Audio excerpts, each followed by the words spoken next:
Salut, c'est Sai. Le 19 avril 2020, nous avons appris le décès de Philippe Naon. Alors aujourd'hui, on se retrouve pour une nouvelle analyse de personnage consacrée à Goustan le Cruel dans Kaamelott qu'il incarnait à la perfection. Ce n'est qu'une infime partie de sa carrière d'acteur, mais c'est un moyen comme un autre de continuer à rire avec lui. D'une simple apparition dans le livre 1 à un rôle bien plus important dans le livre 6, j'ai beaucoup de choses à vous raconter à propos de ce personnage plus complexe qu'il n'y paraît. Alors on n'attend pas une minute de plus, c'est parti pour l'analyse de personnage de Goustan le Cruel dans Kaamelott. Ah ben c'est justement parce que vous avez été cocolé par une lopette de jardinier que vous gouvernez comme une femme. Tenez, c'est le mot que je cherchais, il gouverne comme une femme.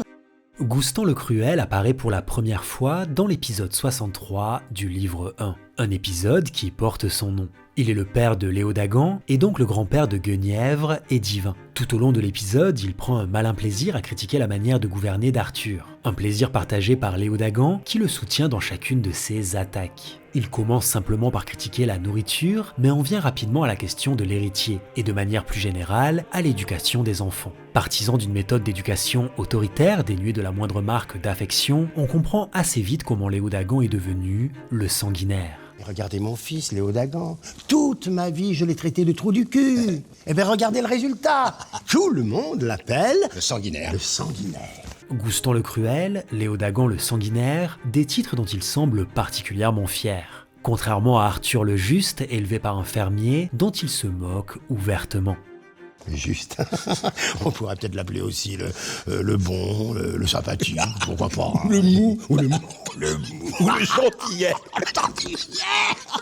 Si Arthur encaisse les remarques désagréables tout au long de l'épisode, notamment à propos de sa manière de gouverner, ce sont les faits qui lui donneront finalement raison. Car en effet, il semblerait que les paysans de Carmélide s'en vont les uns après les autres, parce qu'il vaut mieux vivre chez le juste que chez le sanguinaire. Cette première apparition de Goustan permet donc d'une part d'étoffer le personnage de Léodagan, car on comprend mieux comment il en est arrivé là, et d'autre part d'appuyer le côté progressiste d'Arthur, qui est en totale opposition avec la plupart des principes de son époque. Si cet épisode est particulièrement drôle, il n'y a pas grand chose de plus à en dire, à part que c'est une magnifique caricature du patriarcat, surtout lorsqu'il reproche à Guenièvre et Célie d'être en désaccord avec Léodagan. La fille et la mère qui interdisent au père.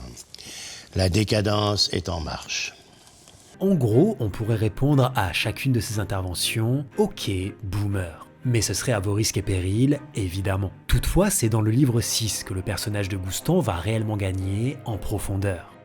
S'ils croient que c'est avec une mentalité pareille qu'ils vont fédérer le pays, on leur rend leur fric, on remonte sur les chevaux et on leur met sur la gueule.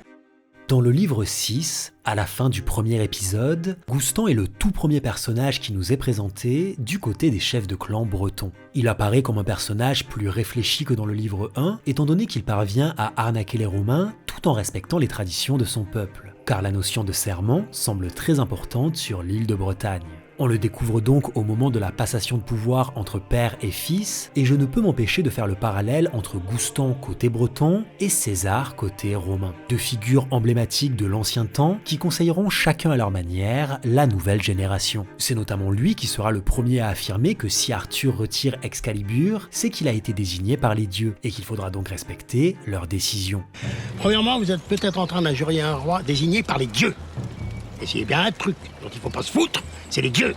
On a donc affaire à un personnage qui, bien que cruel, respecte un certain code, et pas juste un fou furieux sans foi ni loi comme l'était Uther Pendragon, que même Goustan traite de taré, ce qui donne une image assez flippante du bonhomme. Tout dépend si le fils ressemble au père. C'est le même genre de taré. Qu'est-ce que je sais, moi? J'ai jamais vu le fils. Ah, le père, c'était un gros dingo, hein. C'est tout ce que je peux dire. Cependant, bien qu'il ne gouverne plus, il ne s'éclipse pas pour autant. Il dit ce qu'il pense haut et fort à chaque fois qu'il en a l'occasion, et bien qu'il ne prenne pas directement les décisions, il joue un rôle important de conseiller auprès de son fils. Il préférerait plus d'action et moins de blabla, mais ses interventions sont souvent plus pertinentes qu'il n'y paraît. Il sait que son fils n'en fera qu'à sa tête, et il se contente donc de relever certaines incohérences pour le faire réagir. Calcin, c'est pas le connard qui lui sert de bras droit, celui-là? Si. Et là, il est éclaireur pour les vandales qui nous attaquent. Dites, vous auriez pas essayé de me la faire à la pute par hasard? Et s'il peut se permettre de faire ça en public, c'est parce que tous les chefs de clan le craignent. Car même quand il fait n'importe quoi, personne n'ose vraiment le lui reprocher. J'ai failli m'étouffer à cause de votre pute de marraine. Ouais, mais pourquoi aussi en mettre autant à la fois dans la bouche La peur de manquer.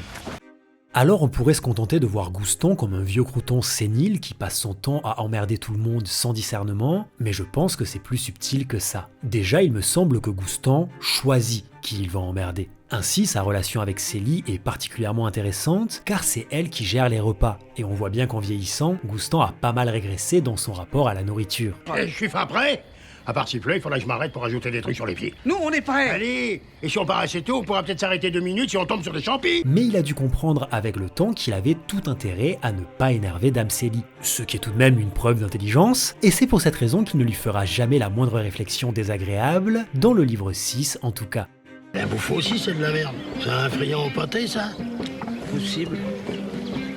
Il y a de la merde. Hé, je peux avoir une omelette aux champis?